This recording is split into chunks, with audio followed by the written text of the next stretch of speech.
Ustedes son muy importantes para mí. Y hoy vamos a meditar en lo que Dios ha puesto en mi oración matutina.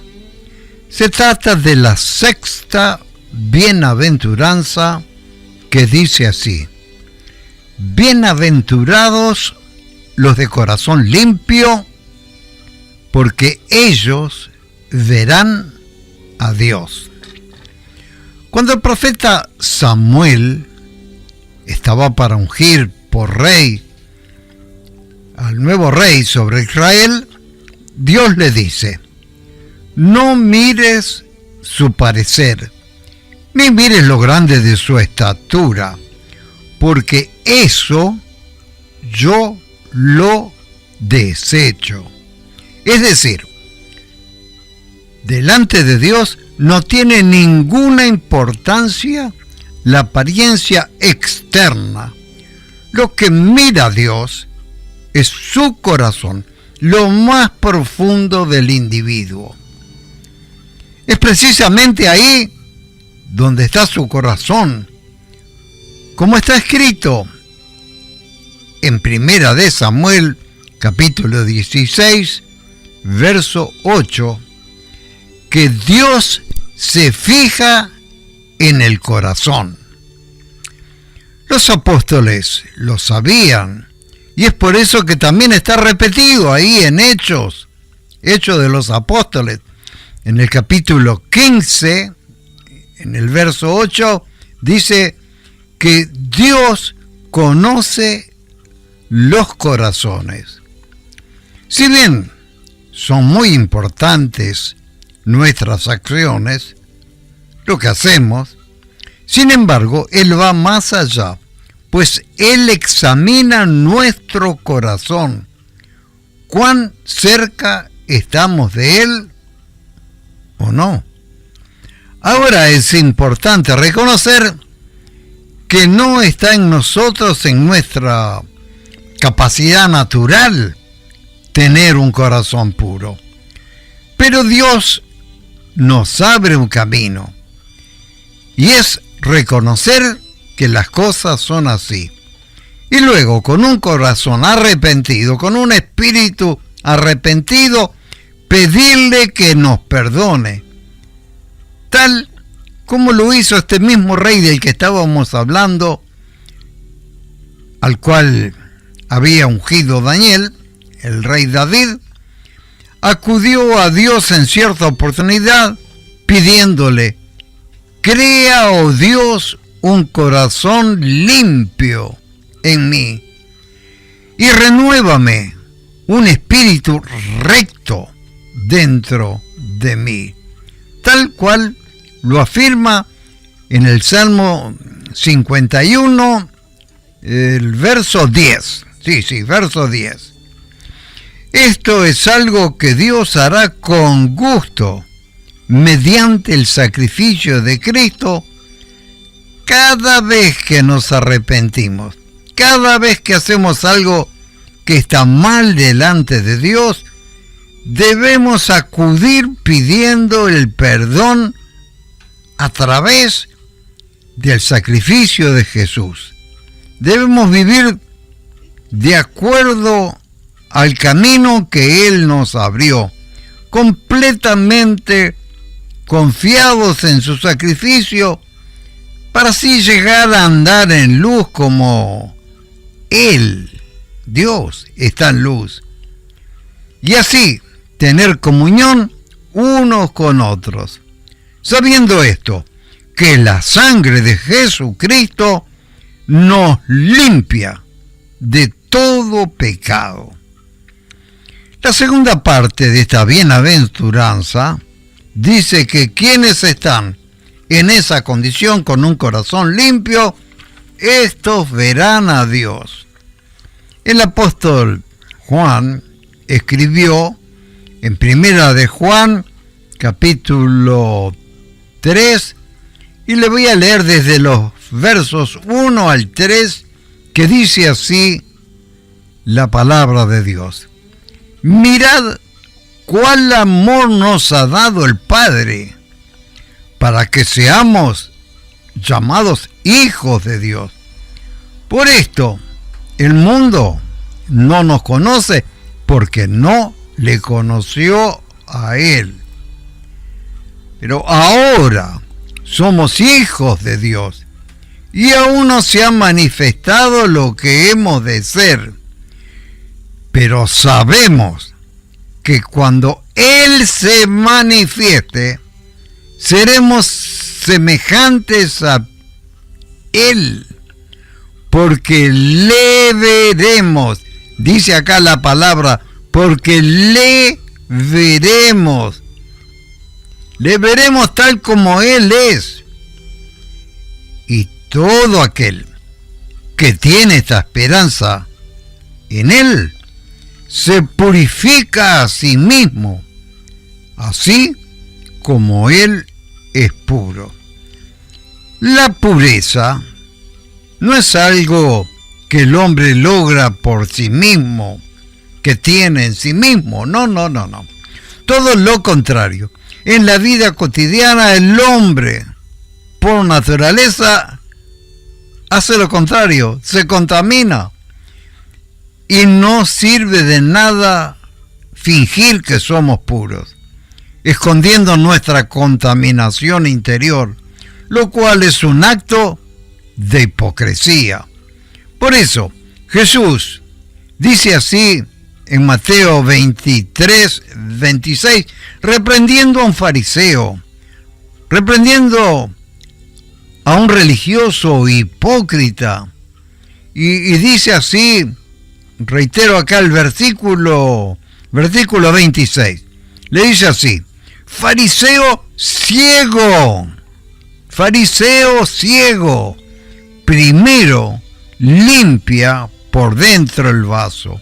Se está refiriendo a su propio cuerpo. Es necesario primero la limpieza interior, no la apariencia externa. Primero límpialo de adentro, refiriéndose a su cuerpo, y así quedará limpio por fuera también. El elemento clave para la limpieza es acudir reiteradamente a Jesucristo con un corazón arrepentido. Pedirle perdón, es decir, pedirle a Jesús que Él nos limpie, creyendo en ese poder extraordinario de esa sangre que Él derramó en la cruz, y nos estaremos limpiando y limpiando cada día más, de tal manera que estaremos en ese proceso de purificación continuamente en nuestras vidas, y así estaremos preparados sin ningún lugar a dudas para encontrarnos y ver finalmente el rostro de aquel que nos amó y se entregó por nosotros en la cruz del Calvario.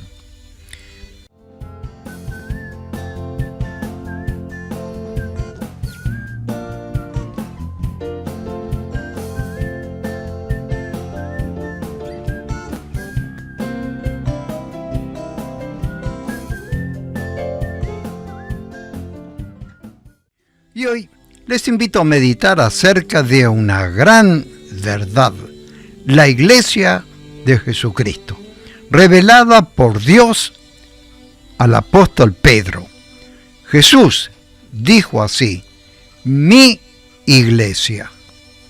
Saben que en esta semana pasada Dios me envió con un propósito determinado a una congregación.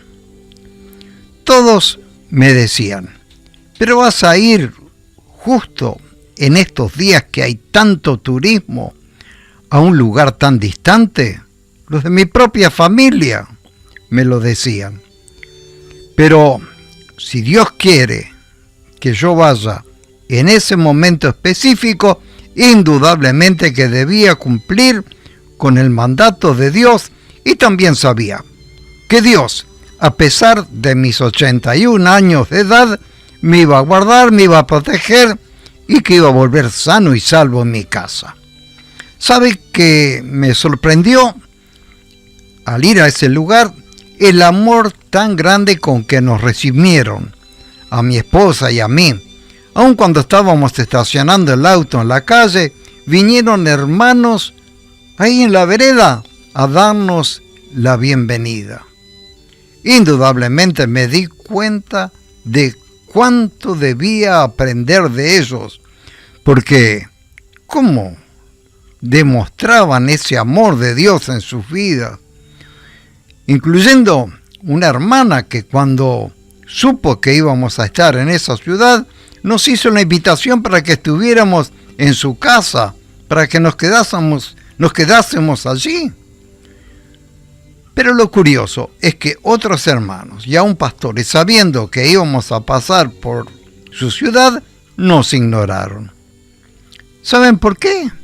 Porque en la mayoría de las religiones reina la hipocresía, reina la calumnia, hacen correr como reguero de pólvora mentiras a través del chisme y de otras cosas parecidas. Eso está por todos lados. Jesús nos enseñó a través de una parábola que dos hombres fueron al templo a orar. Uno, un fariseo, y el otro, un publicano, es decir, un recaudador de impuestos, que era mal visto por los judíos. El fariseo oraba en pie, dice de esta manera: Dios, te doy gracias porque no soy como los demás hombres. ¿Sabe que así hay muchísimos y muchísimos que se dicen creyentes y creen que son mejor que las demás personas? La mayoría de las personas dicen: ¡qué hipócrita era ese fariseo! Sí, claro que lo era. Pero Jesús estaba enseñando una lección, que cuando alguien censura a los demás creyéndose mejor, se convierte en un fariseo hipócrita y hasta es capaz de estar agradecido a Dios por ser así. No ser como los demás hombres. Yo no soy como los demás, decía este fariseo, y menos como este publicano. Esta parábola que se encuentra ahí en el Evangelio de Lucas, en el capítulo 18, del verso 10 en adelante, me deja dos enseñanzas. Una, que va dirigida a los hipócritas, porque aún ellos tienen esperanza de arrepentirse. Quizás algunos se da cuenta de su actitud y entonces, si se la confiesa a Dios arrepentido, recibe el perdón de sus pecados. Pero también, y más que nada, va dirigido esta parábola a quienes, habiendo acudido a una de las tantas religiones, son señalados con el dedo, son censurados por otros, por esos religiosos que aún no han recibido la luz de Dios y que se autoproclaman jueces. Este mensaje es para ti, querido hermano, que has asistido a lugares así, que has sido herido por los comentarios y hasta quizás has dejado de congregarte. Pero hoy quiero decirte que no te desanimes, porque muy por encima de todas estas religiones establecidas por los hombres está la iglesia que fundó nuestro Señor y Salvador Jesucristo. El apóstol Pedro tuvo una revelación que se encuentra en el libro de Mateo, el Evangelio de Mateo, en el capítulo 16, verso 16, y que consiste en saber que Cristo es el Hijo del Dios viviente. Se lo leo literalmente: tú eres el Cristo, el Hijo de Dios viviente. Cristo es el ungido, es Dios mismo manifestado en un hombre, Jesús. A lo cual Jesús le dice en el versículo siguiente, versículo 17, esto no te lo reveló carne ni sangre, esto no es opinión de hombres, no, sino mi Padre, dice Jesús, mi Padre que está en los cielos te lo reveló. Y si ustedes continúan leyendo, entenderán que esta revelación, este entendimiento, que el Dios que está en los cielos le dio a conocer a Pedro, literalmente le dice, sobre esta roca, sobre esta revelación, edificaré mi iglesia. La iglesia está muy por encima de las religiones establecidas por los hombres, tan diversas que hay en este mundo, tantas religiones. Sin embargo, la iglesia en singular es la iglesia de Cristo. Él jamás te va a defraudar. Ante Él te puedes presentar con un corazón sucio, confesándole tus pecados, y Él te espera con los brazos abiertos, no para censurarte, no, sino para perdonarte, para limpiarte absolutamente de toda maldad. Y si le confiesas esa maldad, Él te limpiará totalmente. Y así, si confiesas, Él te limpiará y ya no tendrás más que afligirte cuando seas censurado por los hombres, porque aún estos que te censuran no han sido iluminados por el autor de nuestra salvación, Jesucristo. Él está ahí para limpiarte y perdonarte absolutamente de toda maldad. Amén y amén. Milagro, Dios quiere hacer en ti.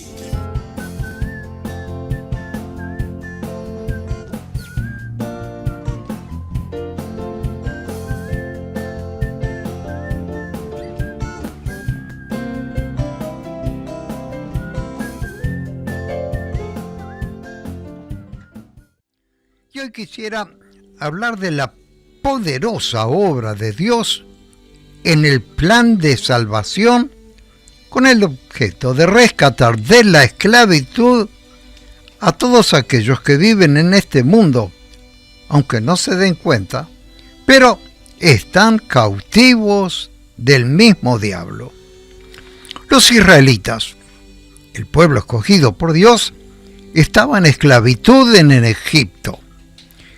Ellos no estaban en condición de alcanzar la libertad, dado su condición de esclavos. Pero Dios había concebido un plan para librarlos de esa dramática condición en la que estaban ellos. Dios había escogido a un hombre, Moisés. Ese sería el instrumento a través del cual Él, Dios mismo, se iba a manifestar haciendo milagros sorprendentes, lo que hoy conocemos como las plagas que azotaron a Egipto, castigos sobre quienes los mantenían cautivos. Y el último de esos castigos consistía en la muerte de todos los hijos mayores de su familia.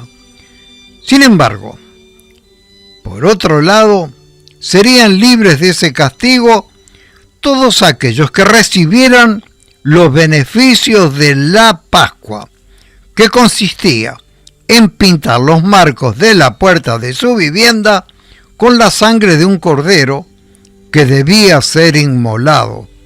Debía ser sacrificado ese cordero en reconocimiento a la intervención de Dios, el cual los iba a librar de la muerte, y aún mucho más que esto, era librarlos de la esclavitud a la cual estaban sometidos en Egipto.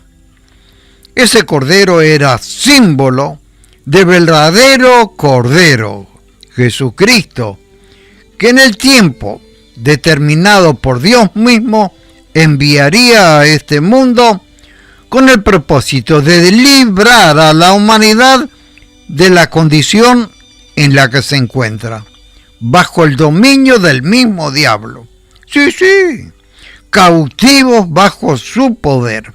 Nadie puede ser libre por sus propios medios.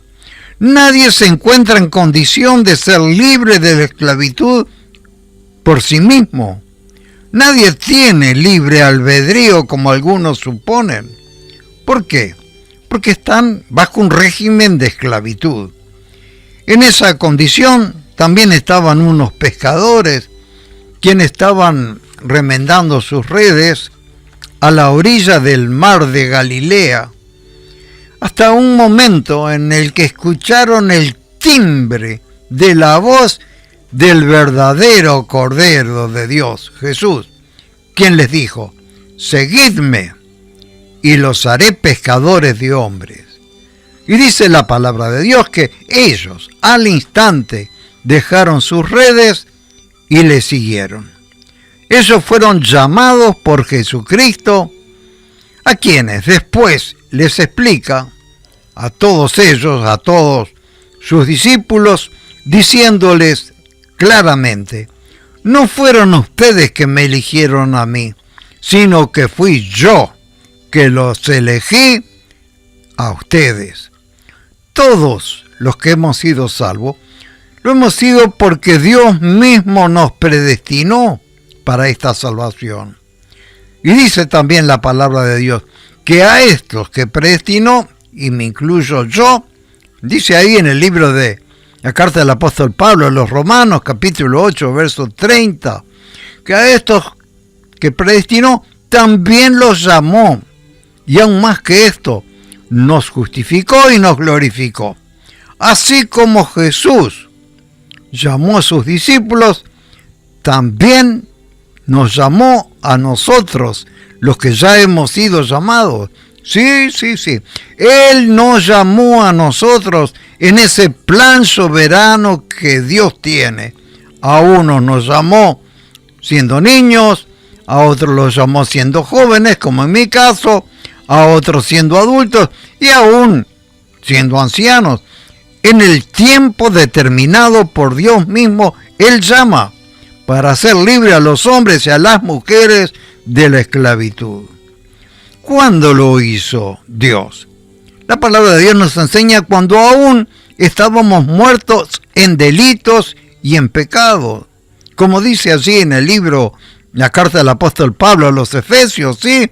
Cuando aún estábamos espiritualmente muertos en delitos y pecados, cuando aún éramos esclavos de Satanás, esclavos del pecado, y nos llamó para hacernos libres de tan trágica condición. ¿Se dan cuenta?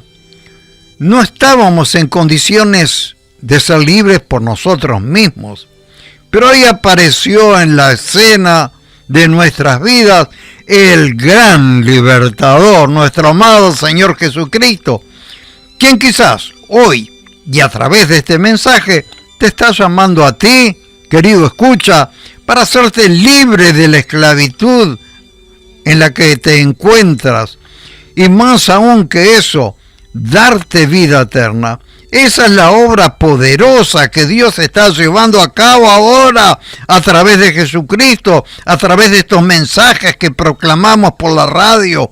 Su sangre derramada en la cruz te perdona de todo pecado y te da un nuevo corazón para vivir de ahora en adelante en esta gloriosa libertad, viviendo en obediencia al mandato de Jesucristo. Gloria, gloria a su nombre. Bueno, querido pueblo, les invito a orar para aquellos que hoy deciden aceptar esta invitación de Jesucristo. Te está extendiendo su mano para librarte de esa condición y tener una nueva vida. Querido Padre, yo te ruego por aquellos que aún no habían sido llamados, pero hoy es el día que tú has escogido para liberar esas almas. Sí, para liberarlas de la cautividad del diablo. Y para que ahora te sirvan a ti y sean también portadores de la vida eterna que tú nos ofreces, no por nuestro merecimiento, sino por tu propia gracia. Gracias, Señor, gracias. Renueva, oh Dios, los corazones de todos los que están escuchando esta palabra, pero particularmente transforma, toca con tu poder a aquellos que hoy te dicen, sí, Señor Jesús, recibo esta invitación, y dejando todo como los pescadores están dispuestos a seguirte. Amén y amén. Gloria a su nombre.